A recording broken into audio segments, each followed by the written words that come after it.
I know losing your memory is one of the things you fear most. But the good news is there's more research than ever to help. And today, the plan to supercharge your brain for better memory. And here to help us out is world-renowned psychiatrist, Dr. Daniel Amen. He has created a memory rescue plan to help you sharpen your memory and strengthen your brain. And it all starts with this, bright minds. Now, each letter here represents the bright minds risk factors, right? Each of these letters reveals a different risk factor for memory loss. I'm going to put all of them on droz.com, and today I'm going to reveal the risk factors that you can spot and tackle right now. And we're going to start with B for blood flow. There it shifts, something that's so critical. Dr. Amen, explain to folks how they can know if blood flow is the reason they're not quite as sharp as they should be. Well, the things that steal your blood flow, hypertension, even pre-hypertension, has been shown to decrease blood flow. And your brain uses 20% of the blood flow in your body. So even though it's only 2% of your body's weight, so what you do is so important. You know, getting your heart healthy is absolutely critical to brain health. And if you don't exercise, odds are you have less blood flow to your brain. So as always, you come with some hard evidence. And Dr. Amen's specialty are these brain scans that show us how much blood flow is actually going into different parts of your brain. And he therefore can show us why it can influence memory. And this is the big part. He has proof that you can actually improve it starting now. So please, if you don't mind, take the hot seat and explain what these are so folks are oriented. And then just the front of the head is up there, right? And the back of the head's down here. Correct. So we're looking at a SPECT scan. And that's what we do here at Amen Clinics. We look at blood flow and activity. And when we see a dent, like we do at the top, or a hole here in the back top part of the brain, we get really concerned because the hole means an area of low blood flow. And this is a 46-year-old woman who had a family history of Alzheimer's disease, and she's already showing evidence because this is the first area that dies in Alzheimer's disease. That's very alarming. Did she have symptoms that might make you think she was having memory? Her memory wasn't good. Her attention was not good. She was more irritable. She couldn't accomplish things the way she wanted to. All right, so you got physical evidence that goes along with the symptoms so many of us complain about. So you put her on a program. Show me physical evidence. Did she improve, by the way, with your program? So she did all the Bright Minds risk factors that we talk about. I talk about in Memory Rescue. And 2 years later, her follow-up scan oh my goodness. is over here. Just to be clear, this pothole here, right, like a moth ate this area away, is almost completely gone there. I never thought you could actually see physical evidence of brain recovery. I thought once you had a pothole, you sort of stuck with that. You could work around it.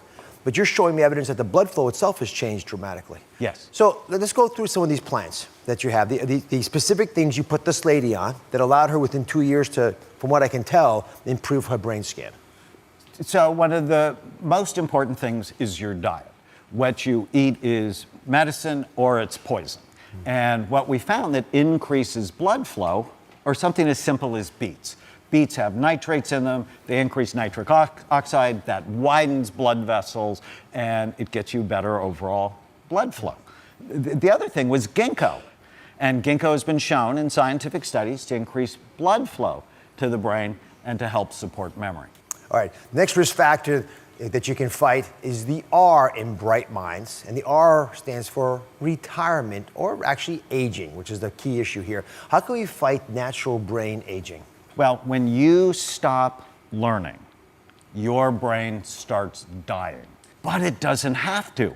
And that's where I get really excited. The older I get, the more serious I need to be about my health. All right, so coming over here, we've got Tekla and Elisa. They are best friends, at least they were before this competition started. And they're here to try Dr. Amen's favorite memory exercise. It's called the Stroop Test. Now again, you're advocating that we exercise the brain like we would our muscles in order to keep it from aging, you know, as most of us would expect it to. But you guys say you've got a whole different agenda. So are you up for this competition? Yes. Ready. Everyone at home can play along with this, but just got to learn the rules real quick. So explain how this test is. It's called the Stroop Test. Okay. It's very well known in medicine. Well, and it's just another way to work your brain. Okay. So you will see on the screen a word, and it will be spelled a certain way, Okay. but it will be a different color. Your task is to just say the color of the word when you see it. Not the Okay. color that it spells. So on purpose, they're sending you competing messages. Right. You can read this and it says blue, or you can just see the colors and it says red to you, right? Oh my So God. you got to Okay. train your brain. That's the Yes. exercise here. Okay. That's a lot of work for my brain. It is. Just Yes. the color that it's in, not the color it spells, the color that it's Right. in. That is- okay. You up for this? Everyone in the audience understand? All right, Dr. Oz, my brain is tired already. All Okay. right, let's And do everyone this. at home, now do this. Let's see how good you are. Let's go. I'm ready. All right, let's go. Let's go. Take it away. Go. Okay. Red. Purple. Thank you very much. Elisa. Go, keep going. Keep going, Tekla. Pink. Good. One more. Brown. Blue. Black. I was close. Brown. Where'd you get? But brown's wrong, obviously. You know that. Where'd you get blue from? It doesn't spell or look blue. It looks blue to me. What kind of test is this? I'm having fun. I'm The having point fun. is, it helps work your brain. And Okay. it's fun So as how long as you. often should we do this? Well, you should be working your brain every day. I So think we can just have think, learn something new Every day. 15 minutes every day. Okay. Now, in all seriousness, you saw it wasn't quite as easy as you thought. No. At Because all. we get into a rut in life. I think that's part of the issue with aging. We sort of figure life out, we think, and we get into our little rut, like just, what does the word spell? And we can't retrain ourselves to look at life a little differently. Right. So exercising your brain comes in many different ways. But if you don't exercise it, you're going to end up with an aging process that none of us want to excuse. And the things you just mentioned are versions of that. Right. All right, so I'm going to leave you back over here. You can keep practicing. We're Okay. going to. We're God going bless to. you both. Thank you very much. Thank Love you, Dr. Oz. All Love right. you too. Thank Now, you. the next risk factor that you can fight in the memory rescue plan has to do with G. And G is about bright minds being genetics. All right. So can you defy your genetics? Absolutely. So in my family, people are obese. I have a 67% chance of being obese, but I'm not because I don't engage in the behaviors making it likely to be so. Genes are not a death sentence. So they're actually foods that act like medicine. And when you mix it with green tea, it seems to be even more effective. Green tea is so awesome because it helps with focus, it improves your immunity, and it has been shown in several studies to decrease the plaques we think are responsible for The Alzheimer's thought that disease. foods can change your genetic destiny is profoundly important. And I want folks out there who are sort of giving up on this topic, a little nihilistic about their ability to change their destiny, to recognize that. There's one more risk factor I want you all to pay attention to. You're going to start fighting it today. It's the D in this acronym. It stands for diabesity. Provocative word, diabesity. You guys know what diabesity is? Oh, good. You came to the right show. Up next, what is it, that diabesity, and how can you fight it to protect your memory? Stay with us. Today, the plan to supercharge your brain and fight memory loss. Dr. Amen is back. He's isolated the 11 major risk factors for memory loss. And now a provocative one, he says, you can reverse starting now. It is diabesity. The D in bright mind stands for diabesity, which no one has ever heard of. What is it? Well, it's a combination, and so common in the United States, of diabetes or pre-diabetes mixed with obesity or being overweight.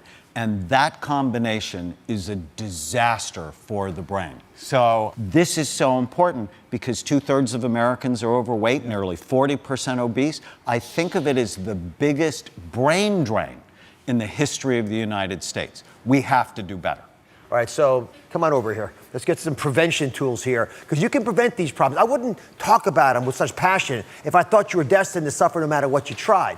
But the next step of your memory rescue plan all comes down to what we put in the body. So rescue me from diabetes and obesity, or when they're married, you call them diabesity. So food is medicine or it's poison. And there are certain spices that can help you balance your blood sugar. Cinnamon decreases blood sugar levels in one study by 24% in people who are diabetic. Ginger, turmeric that they make curry from, nutmeg, which makes things taste awesome, Yeah. cayenne pepper, people like spicy things, all those things are good.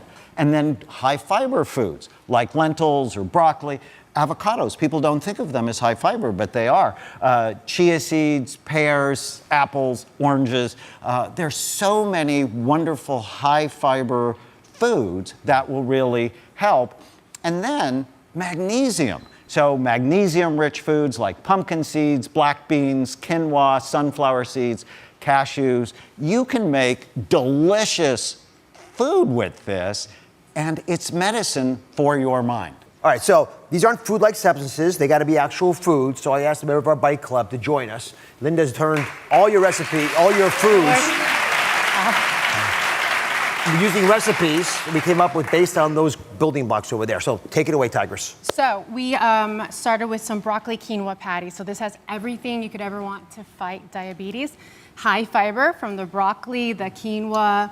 I threw in some lentils. There's flax seeds in there. Kicked up the spice with some cayenne pepper. All you have to do is throw it in the processor, make patties out of it, Wonderful. throw it in the oven, bake it for about 15, 20 minutes. It's rich Like and it's beautiful.